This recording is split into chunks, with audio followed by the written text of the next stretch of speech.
Do you have your golden rule for creating a pitch deck? Try to understand what you're doing, except like at least on some overall high view. Super, you can show it. I never try to send pitch decks of the project to hundreds of people. I don't think this is the right strategy. For me, the best strategy when you checked hundreds of possible investors, then found like 10 maximum that will probably suit you. In our industry, storytelling is nothing because nobody will invest in your story. Nobody cares about your story. Everybody cares about numbers. And this is the most agnostic and like pragmatic industry. Like, okay, you have a very good story, we love you, you're a top guy and so on.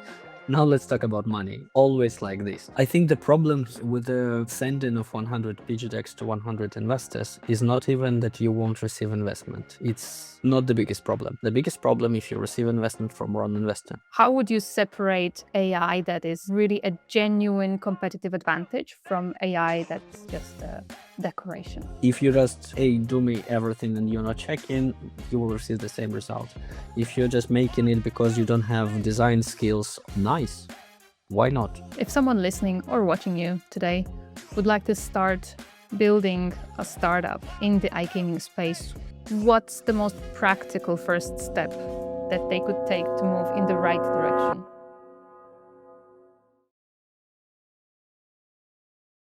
Hello and welcome to a new episode of Ace Alliance podcast.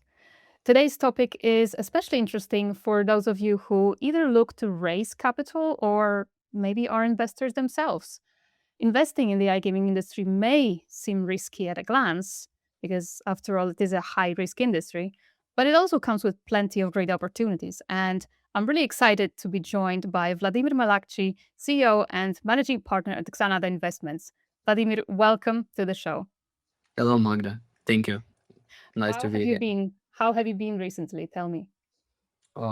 As always, you're in the middle of the week. You lose all the time, and the only thing that is making you happy is a good weather, good training, and a lot of new interesting projects. Absolutely. I could not agree more. The weather completely changed my own mood, so I feel you. Let's get straight into it because we have a lot of things to discuss, Vladimir. You've really built your career deep inside the iGaming industry before launching Xanada. At what point did you realize you were maybe a bit more interested in building the ecosystem or funding the builders than being inside a single company? Was there like a turning point? I think it's not a kind of turning point because I was dreaming to build venture investment or any kind of investment fund in different models from probably for about like 7 years ago, even before I come to iGaming industry. I didn't know what the industry will be, but I still remember this interview at Play when they asked, this favorite HR question, what will be, how you see yourself in 5 years, what do you want to reach, and so on. And that time I told, like, guys, I have several goals. I need to build the name, I need to earn money, but I'm dreaming of creating the venture fund I wanted. So, but then I had this question when I started preparing the fund because we were discussing the strategy, how we push it. And I was thinking I think for months why I'm building it, why did I have this dream, and why I'm pushing the fund and all of this stuff. And the one answer I found for myself, I really big fan of influence and helping people to grow, because this is the most proudful thing for me. I'm saying like I don't have a lot of them, probably around 10 people that I helped somehow in career growing, and I'm seeing what they're building now and how like much money they're building. And I remember when they earned like, I don't know, $500 per month in the best scenario. Now they're like top managers of good company. They build their own business, and like this feeling of your probably kind of narcissism, but anyway, like I've done it. Yes, I help it. I help this person, something like this. And this is really help make me happy. And the fund is the best option to do it, not like for 2 or for 3 person at the same time. The fund and the whole ecosystem is an option to give it like to tens of people at the same time, because it's you connect all of them together and all different businesses, and also the level of these people. You don't take low skill but high motivation sales and grow him. You already took somebody with a huge knowledge and experience. You just give him some resources. So it's a bigger picture. So this is probably a natural evolution of the initial idea. Yeah. And honestly, I must disagree with you on one thing. I wouldn't call it narcissism because watching people grow and develop is more like a proud parent moment. Probably. Yeah, okay. I like your variant more, so won't even argue. Amazing. And you launched Xanada essentially from scratch in a sector that really didn't have, kind of still doesn't have a deep VC culture. What did people around you say when you told them your plan? I think it's important to diversify people in the group by the segments of groups. So the people who close to me and know what we're building, I think this was the biggest support for whatever, because they told it doesn't matter what you build in, you will be build it successful, and it will work anyway. So I didn't receive any kind of template like, no, what are you doing, and so on. Never. There were some group of people that were telling like it's a high risk and so on, and also very importantly, probably to say that they make sense, and it's important to listen to such pragmatic or agnostic people as well, because they really were correct in some things. And after some period of time, we've changed some strategies of investment exactly in this industry, because you are correctly 100% right that there is no VC culture in our industry, and we tried to build it. We were dreaming to build it, but I really can tell that for now we didn't succeed at that point that we've expected. And it's, you can invest in this industry, you can grow the project, but it's not usual venture. It's another strategy. And from my point of view, or you have a lot of money and you can buy a lot of companies, or you already have the whole ecosystem which you can integrate project. This is only two options how you can invest in this industry. Other variant, there is no sense. You will waste money. So I think close people should support you, that even if they don't trust in your idea, because for me it was important. I doubt myself for first like 6 or 7 months probably that I'm doing something incorrect. No projects, home to speak, like what to do, what is the founder self, and so on. So yep. I love that. I love that story. And at this point, you have probably seen, I want to say, thousands of startup pitch decks. Um, about that. Do you have your golden rule for creating a pitch deck? And what are some elements that really must appear? What can be skipped? I I don't think it's my golden rule, or it's golden rule that were created tens of years before I was even born. Um, Keep things simple. I've seen a lot of good startups and a lot of good teams with probably the most awful pitch decks, because they tried to make things so complicated that you're reading like even 12 page of pitch deck, and you're not understanding what exactly the project is. Is it platform? Is operator? Or it's probably SEO websites for operators, because they show in a lot of numbers and a lot of things, but they forget about the core. So there is a very nice golden rule of marketing, like show something to the 7-year child, and that's all. Your 7-year child is understanding what you're doing, except like at least on some overall high view. Super, you can show it. If child doesn't understand, forget it. Don't show it to anybody. I think this is working. This rule works in any industry, in any things that are connected with people, with a showing. So if you keep things simple and you're thinking not of yourself, what you want to reach, you're thinking about what the person that will read the speech deck want to receive and what they expected from it, you have bigger chances to at least to receive attention. Yeah, and would you say you should always tailor the pitch deck to the type of investors that you'll be talking to? Mm,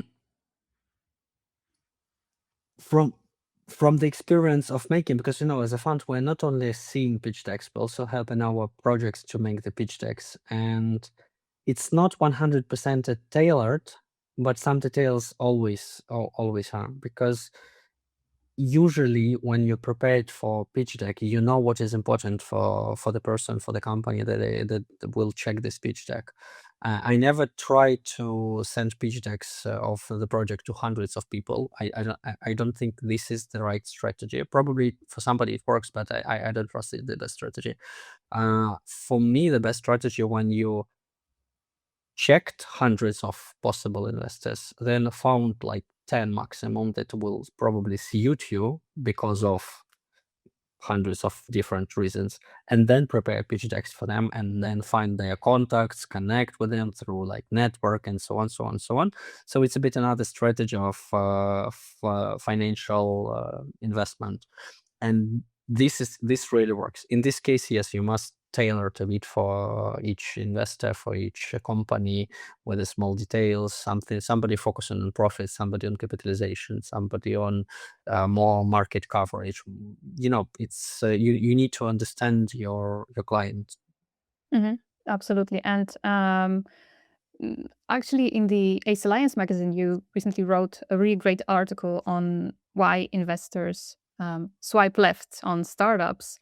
Uh, what advice would you give to those startups that really want to stand out with their solution and really attract the right the right investors? I think the same as for dating. If we continue on Mm. this topic, like if you want to be among those who will be swipe right, you need to be, I don't want to tell unique, but you need to have some sauce. You need to provide something very interesting, very catchable. The same here. You need to show. I still remember. I don't remember what was the event. Probably it was Sigma pitch event, when the guy came to the stage. And honestly, I don't think they have the most profitable project among all the candidates. I don't think they have like the best business like model or something like this. They have a good stable project, everything is okay, but it's very difficult to compete with operators business, for example, because of numbers, because of exposure, max exposure of the business and so on. But I still remember this founder because he was catchable. He prepared some small things with the audience from the beginning, with his attention, with some small fireworks. So very very small details, which I think still, like for me, it's still in my head. I don't remember his name. I don't remember the name of the company, but I remember this speech. And if I need to find it, I will find it, because we were speaking for some period of time, and I'm sure that all the other investors that were sitting on this project, they still remember. So you need to be a bit catchable with I won't tell about, like, yes, of course you need to be good numbers, you need to understand models, you need to have unit economy, blah blah blah blah blah. It's a basis, but among this, you always imagine that everybody is well prepared. Everybody is, and people are like investors are trying to choose the best project for them, and among these you need to be more attractive. You need to show something very interesting for exactly your investor. Yeah, absolutely. And as you know, there are actually two schools of creating the pitch decks. Like one is, I would say, more American, where you do a lot of storytelling. You create those stories that people can follow very easily. That's how you make it more memorable. Whereas us in Europe, we often go with the academic way of creating pitch decks, presentations, everything. We love to put a lot of numbers, a lot of facts, this sort of stuff, but it doesn't become a coherent story. So I'm guessing the one that you remember kind of conveyed a story. I think it's very important stuff that in usual venture, the storytelling is working. Or how did you create it? Why did you create it? How you come to this idea? What's your team? You were like, I don't know, you're working together for 15 years. You were dreaming it from your childhood and so on, so on, so on. Because it's a kind of your capitalization, how you built this. I never worked with European startups in usual venture, so I never meet them in big amount, probably around 100 startups, but it's not enough to make some statistic. So, but the problem that in our industry, storytelling is nothing because all the investors, and there are not so many, if you just count them, there are maximum around 100 investors in the industry, which are really can make some money. And like, I don't know, only 30 of them will really invest or just discuss with you something important. So among all of these 30 investors, I mean, the biggest one, nobody will invest in your story. Nobody cares about your story. Everybody cares about numbers. And this is the most agnostic and like pragmatic industry. Like, okay, you have a very good story. We love you. You're a top guy and so on. Now let's talk about money. And that's always like this. So story is important. Story is important for showing and for catching. I still think it's needed because it's something new, and you anyway you invest in the person, and if the person is coming and you trust that this person is really want to do this business, not because okay, I want to do this business because I don't know, I earn like 5K now, I trust that I will be a millionaire because I'm so skillful guy and or like a lady, it doesn't matter. um no, because I really want it. I dream about this. This part of story still important to me in Europe.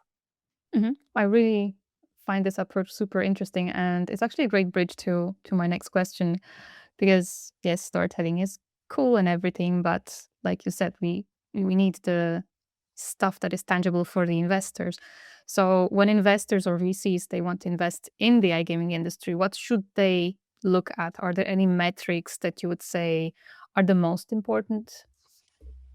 Um, it depends on the business, what we're discussing, and I don't trust that revenue is the only one metric. For operators business, it's probably the biggest amount of numbers because nothing important by solo number. It doesn't matter you're taking deposits, I don't know, GGR, NGR, whatever you can take, because all these numbers are nothing without understanding of detailed unit economy. So for operators, it's the most complicated part because I never even speak with people who are not understanding how to build unit economy. And I never speak after some experience. I think this is more correct, I'd say, because we spent a lot of time before, and after this, we realized that there is no sense in this. So, for example, for game providers and some traffic things, I think another metrics.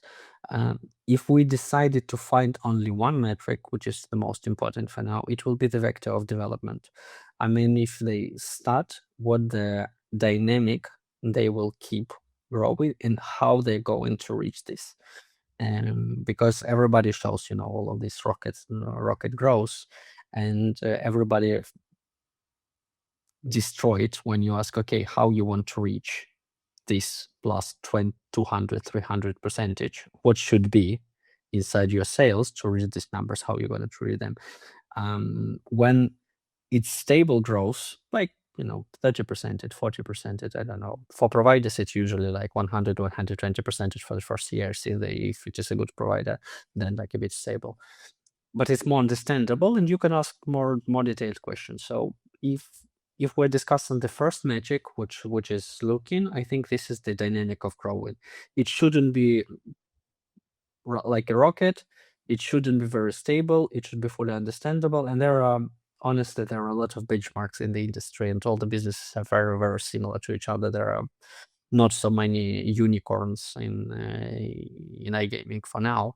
So most part of the businesses are the same. Mhm.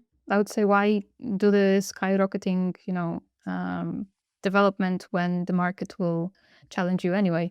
Um, so, even if the investor says no because of that reason, they have a point. They know the industry very well. And if you had to bet on the next iGaming vertical that will really see a wave of early stage investment in the next couple of years, something that really doesn't have multiple funds chasing it, what would it be? I don't think something will be changed dramatically, honestly. Um, I think markets will be added, and I still see that markets are growing. New markets are adding because current markets are a bit swamped, if we can tell like this.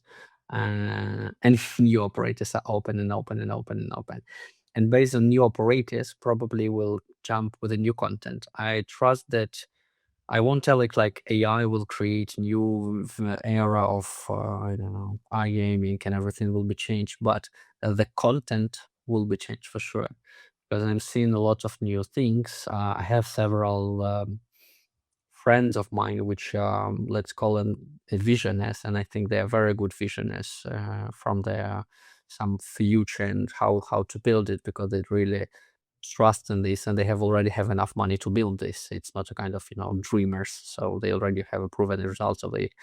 And I'm seeing the content itself will be changed a lot. We're seeing this with products like Polymarket, which is changing in overall changing betting in some way of this business. We will see the change in game providers in their content, and they need to be adapted to this. We're seeing a lot of merging between retention and games. It is a part of the content as well.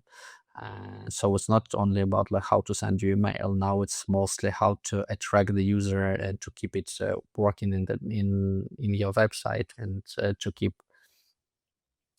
the player attracted to this. It's a part of content as well. So, and also I think the same content will be very changing in all of the SEO websites and reviewers and so on, because too many reviewers, everybody already knows how to put your website in top if you can compete in this market, in this keys and so on, because in some ways there is no experience, no option for this, because you don't have enough budget just justified. But in overall, people know how to do it correctly, even with the new updates. I think everybody already for 10 years, or somebody for 20 years, so they already hack the system, how to work with this. But um, the products that are changing content strategy, which was working with the audience, they will have a lot more results with attracting users and send them to the right operators. This is really great. And obviously, investors love to back scalable businesses, but is true scalability even possible in iGaming, where we have the unpredictable market conditions, the change of regulations, high acquisition costs, and so on? Mm, we had a I have a friend of mine, and we were arguing for this for 2 years, because I'm the person who always um, telling that everything can be predictable and planning, and even the risks, like you're telling, the drop in other markets, high acquisition, new regulators, new markets, and new, I don't know, payments destroying, and so on, so on, so on. But anyway, it's a risks. You can cover them and you can diversify the business. He was arguing for 2 years that now our industry is chaotic. We need to move in chaos, and you just need to be ready for this. In some way, it's true, and you're true. It's chaotic as well, but the balance, when there is right order in chaos, and it can be, and of course you can lose, probably you can earn on 20% it more less than you expected, because I don't know, payment system dropped in your main market. But you don't need to have more than 20% it in one market just to not to lose more than 20% it, and all of this risk can be nivellated. And from my experience, most part of the companies, when they're making the yearly planning, they know that there will be such risk and what the problems will be. You need to diversify correctly. Of course, if you're a small business, it's hard for you to diversify. For small businesses, it's harder and more complicated. For middle and big businesses, it won't be so, or like if a small business is a part of such groups or holdings, it won't be so harmful because you can fastly adjust, and even if you lose like 500,000, you will adjust to earn from another market. So yeah, I think it should be predictable, and plus for next 5 years at least, the market's still growing. So even if something is dropping, some way it's growing. So you need to cover different options, not to put all eggs in one basket, and then you will cover all your risks, most part of Mhm. them. Absolutely. And I would actually love to come back to the investor focus for just a tiny moment. In one of your past conversations, you have mentioned that founders should really do their homework on investors before approaching them to understand the fund's focus, the stage preference, portfolio logic. But in practice, most founders, like you said, they just send hundreds of same cookie cutter pitches and use this spray and pray approach. What is the real cost of that? What does a properly researched investor outreach actually look like? Mm, I think the problem with the sending of 100 pitch decks to 100 investors is not even that you won't receive investment. It's not the biggest problem. The biggest problem if you receive investment from wrong investor, because each investor will have a lot of things like non-compete, non-solicitations, and other stuff with you. It's not a kind of, hey, here is 1 million, open something, okay, it's done, forget about this. No, there are a lot of things and a lot of responsibility as well on the founders. Yes, like it's not responsibility and risk on money, but also there are a lot of things which responsibility and closing things and closing opportunities for their founders as well. And the problem of working with a wrong investor, you will destroy your idea, you will destroy your business, you will waste a lot of time, and you will have a lot of issues. That's why, yep, I still trust that this is important part when you to search enough to understand whom you're gonna work with, what they really give. Because if you, I don't know, make interviews or podcasts with all the investors, you will hear the same from each one. We have ecosystem, we have products, we have operators, traffic, whatever you need. We will help you with hiring. We will help you. Like, just come to us. We will do everything for you. Honestly, in some cases, I even think, what should I do as a founder if I come to you, because you already told that you will do anything for me. Like, why do you need me if you already know what to do? But in reality, it won't be like this, because most part of investors still is the same as a lot of other people. They're not so deeply in the business. They have a lot of money from other businesses and from other sources. They want to jump inside this business, but they don't have enough experience in this. And it's okay. For somebody, it's okay because conditions will be better with them. It's, I think, truly fact that conditions with the people who are not from the industry deeply will be better because they can provide only money for you at the end of the day. So it depends on what are you looking for. If you're looking really to grow the business and you need some support in some system and somebody who will help you to avoid mistakes, it's better to make research. If you want just, let's go, probably luck will be on your side, and we're still in like in the industry where luck is important. So if probably you will be lucky enough. Brilliant, brilliant. This is very great approach, Vladimir. And there's one more topic that I really want to discuss with you, or maybe with everybody, which is AI. Uh, AI and the startups approach to it. So obviously, AI is absolutely everywhere in the pitches right now. AI tools, personalization, retention, you name it, whatever. Even the pitch decks are written by ChatGPT or Claude or whatever. How would you separate AI that is really a genuine competitive advantage from AI that's just a decoration? I'm really grateful for crypto industry that they teach me how to work with this, because the same was with blockchain startups, and they were coming and telling we have blockchain everywhere. The main question, okay, can you make it without it? Can you make your product without blockchain? And most part of people tell, yes, of course. Okay, if you can make it without blockchain, just drop it down. We don't need blockchain. And this is all easy. The same with AI. Like most part of the things can be built without it.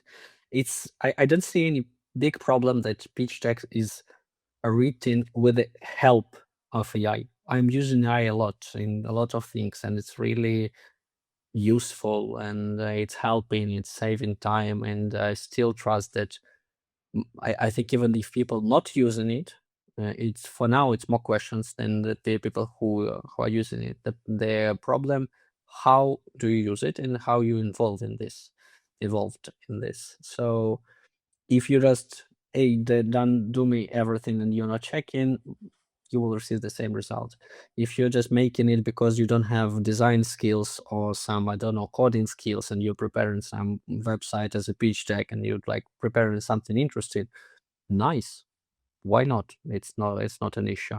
And if you're putting AI inside your technology, which is giving some I don't know simple stuff like calculations and analyzing all the information, nice, great, it's helping, it's probably saving our possible money. We don't need some I don't know additional financial person who will make a monkey job. It's super okay. But if you're like pretending that this AI will solve hard questions and you're not understanding what is the difference between Claude and ChatGPT and Gemini, for example, sorry, probably AI is not your future. Something like this.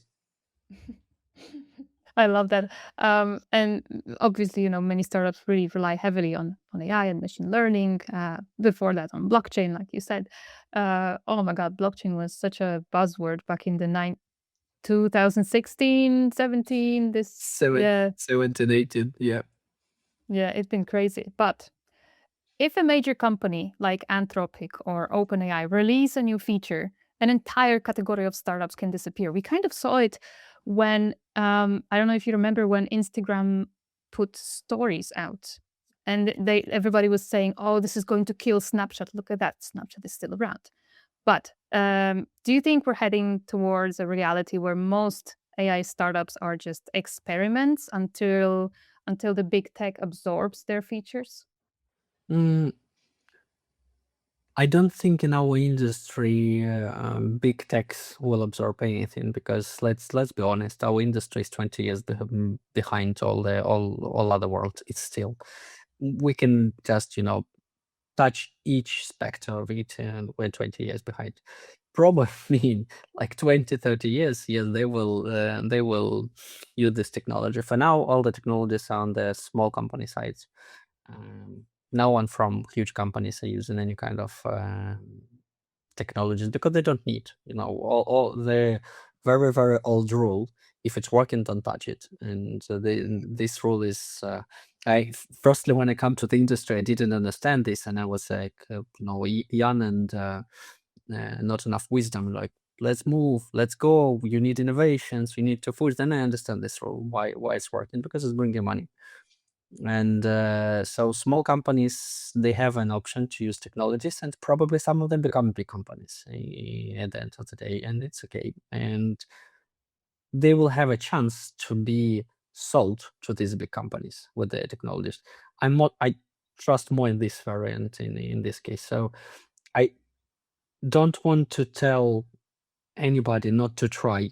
I want to tell try, guys. It's really cool. Try and innovate something, but just think about, is it really important to put the AI or blockchain or I don't know, whatever it is. Just think about your end customer who will use this product and how it will work, and really it's useful. Just don't put things because you want to put some good words.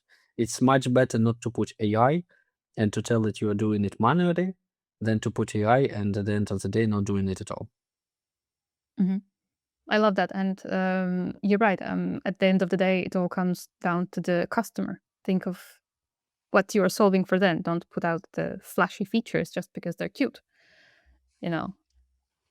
Um, and Vladimir, as we're wrapping up, if someone listening or watching you today would like to start building a startup in the iGaming space, what's the most practical first step? that they could take to move in the right direction? Learn.